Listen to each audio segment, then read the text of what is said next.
Top quality और consistent performance के लिए सिर्फ सिल्वर पंप नाम याद रखना।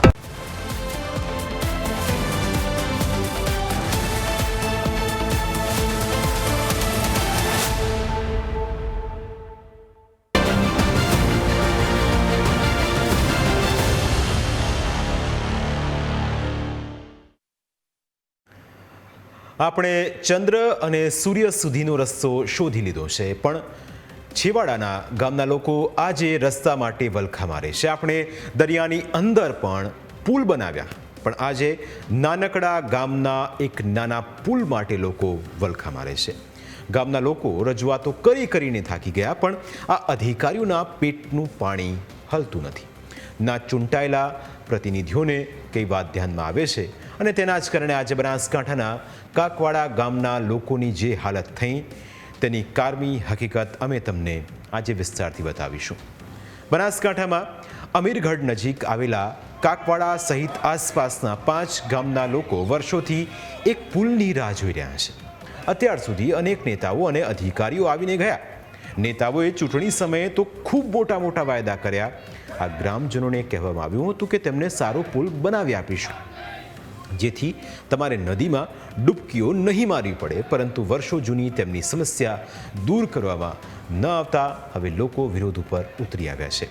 કાંકવાડાના ગ્રામજનોએ કલેક્ટર કચેરીએ ધરણા કરીને પોતાનો રોષ વ્યક્ત કર્યો. આ પહેલાં ગ્રામજનોએ માર્ગ અને મકાન વિભાગના અધિકારીને રજૂઆત કરી હતી, પરંતુ યોગ્ય જવાબ ન મળતા તેઓ કલેક્ટર કચેરીએ ધરણા ઉપર બેઠા છે.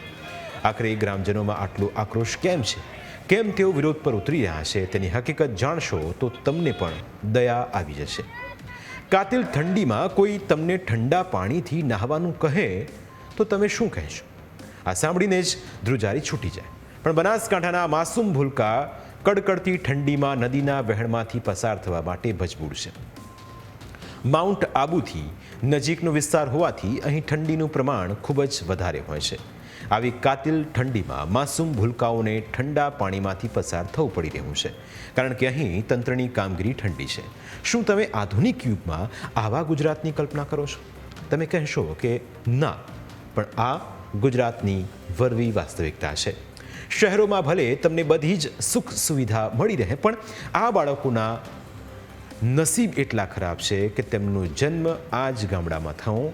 એટલે જો તમે શહેરમાં રહેતા હો તો તમને પુલની સગવડ મળે, પણ જો તમે અંતરિયાળ ગામમાં રહેતા હો તો તમારા માટે પુલ ન બને. આ ભેદભાવ કેમ કરવામાં આવી રહ્યો છે તે સવાલ પણ છે. આ સવાલ આ માસૂમ ભૂલકાઓના મનમાં સતત ઉઠી રહ્યો છે. આ બાળકોમાં કોઈ અધિકારીના દીકરા નહીં, પણ સામાન્ય વ્યક્તિના એવા સંતાનો છે જેમના સપના છે. આ દીકરાઓની અંદર કોઈ નેતાનો દીકરો નથી, કારણ કે તેઓ નથી ઈચ્છતા કે તેમના બાળકો આવી હાડમારી સહન કરે. પણ હા, તેઓ એવું જરૂર ઈચ્છે છે કે ગરીબ બાળકો આવી હાડમારીનો સામનો કરે. તેઓ એવું જરૂર ઈચ્છે છે કે ગરીબ છે એટલે તેમને સુવિધા તો મળવી જ ન જોઈએ. નેતાઓ અને અધિકારીઓની ગાડીઓમાં અને ઘરોમાં તો ગરમ હવા ફેંકતા હીટર ચાલુ રહેતા હશે, પણ આ માસૂમ ભૂલકાઓનું શું? જરા સમય મળે તો સાહેબ આ વિસ્તારની મુલાકાત પણ લેજો. બાળકોનું કંઈક વિચારજો, કારણ કે તેમને આશા ફક્ત તમારા પર છે, સરકાર પર છે, અને એટલી આશા છે કે એક પુલ તો બનાવી જ આપશે. પાણી બહુ ઠંડુ છે, તકલીફ પડે છે ભણવાની. 4-5 મહિના ભણવા નથી જવાતું ચોમાસામાં. અમે શિયાળામાં ભણવાનું હોય ત્યારે અમે 5-6 દિવસ ભણવા જઈ શકતા નથી. પાણી ઠંડુ હોય એટલે બીમાર થઈ જશે. એટલે ચોમાસામાં અમે 5-6 દિવસથી વધારે અમે પાણીમાંથી નીકળી નહીં શકતા, એટલે અમારા મમ્મી પપ્પા મૂકવા આવે છે. સરકારને અમારે આમ જ કહેવું છે કે અમારે પુલની જરૂરત છે, એટલે પુલ બનાવો. કાકવાડા અને તેની આસપાસના 5 થી 7 ગામના વિદ્યાર્થીઓ અને લોકો બનાસ નદીમાંથી જીવના જોખમે પસાર થવા માટે મજબૂર છે. તેમના માટે આ એક જ રસ્તો હોવાના કારણે મજબૂરીમાં પણ તેમને આ રીતે અહીંથી પસાર થવા મજબૂર થવું પડે છે. નદીમાંથી વાહન પસાર કરવામાં પણ લોકોને ભારે હાલાકીનો સામનો કરવો પડે છે. ઘણીવાર નદીમાં વાહનો ફસાઈ જતા લોકોને અવરજવર કરવામાં ખૂબ જ મુશ્કેલીનો સામનો કરવો પડે છે. જો શિયાળામાં જ આવી સ્થિતિ હોય તો તમે ચોમાસાની કલ્પના કરી શકો છો.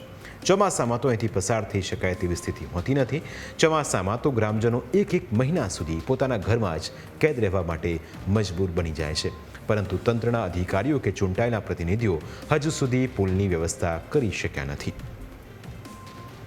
સરકાર એક બાજુ વાતો કરે છે કે બેટી ભણાવો, બેટી આગળ વધાવો ને અશિક્ષણનું સ્તર વધાવો, પણ આ ક્યાંક ને ક્યાંક તમે નાના ભૂલકાઓ જોઈ શકો છો કે એમનું ભણતર જે બગડે છે એનો ન્યાય માંગવા માટે સરકાર જોડે એક નાનો પુલ માંગવા માટે અહીંયા આવેલા છે. આ પુલ અનેકવાર બન્યો છે, અનેકવાર એના ખાતમુહૂર્તો થયા છે અને અનેકવાર મંજૂર થયો છે, પણ હજુ સુધી પુલનું કામ થયું નથી. એક બાજુ તમે વાત કરશો તો જ્યારે નેતાઓ આવવાના હોય, કોઈ મંત્રી આવવાના તો રાતોરાત રસ્તા બની જાય છે, રાતોરાત ખાડા પણ પૂરા થઈ જાય છે, પણ જ્યારે આ ગરીબોની વાત આવે, ખેડૂતોની વાત આવે ત્યારે આ કામ કેમ અટકી જાય છે એ તો હવે જોવાનું રહ્યું.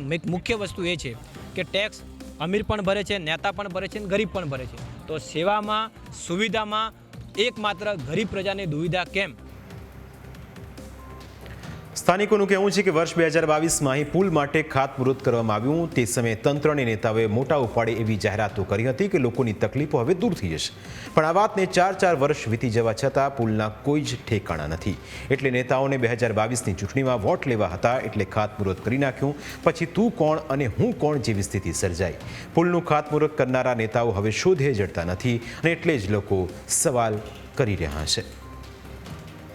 આ ભારતીય જનતા પાર્ટીના નેતાઓ માટે ત્યાંના સ્થાનિક ગામ લોકો ભેગા મળીને ઘોડી અને વરઘોડા ઢોલ નગારા મગાવીને વરઘોડા કાઢ્યા હતા. ત્યાં જમવાનું પણ બનાવ્યું, ટેન્ટ પણ બાંધ્યા હતા. પરંતુ ત્યાં જેવી 2022ના વિધાનસભા ઇલેક્શન વખતે ત્યાં એમની કારમી હાર થાય છે. આજે 3 વર્ષનો સમય થઈ ગયો, આજ દિન સુધી એક પણ ભારતીય જનતા પાર્ટીના નેતાઓએ 5-6 ગામ લોકોની મુલાકાત લેતા નથી. અને આજે પણ એવું કંઈક કામ થઈ જશે, ખાલી વાયા મીડિયા ટેલિફોનિક છે, પરંતુ તે કોઈ પણ રૂબરૂ આવતા નથી.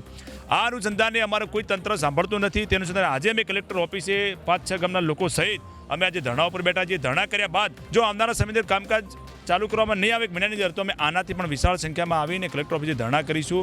વરસાદ પહેલાં કામકાજ ચાલુ કરવામાં તેવી અમે કલેક્ટર સાહેબ જોડે આશા રાખીએ છીએ.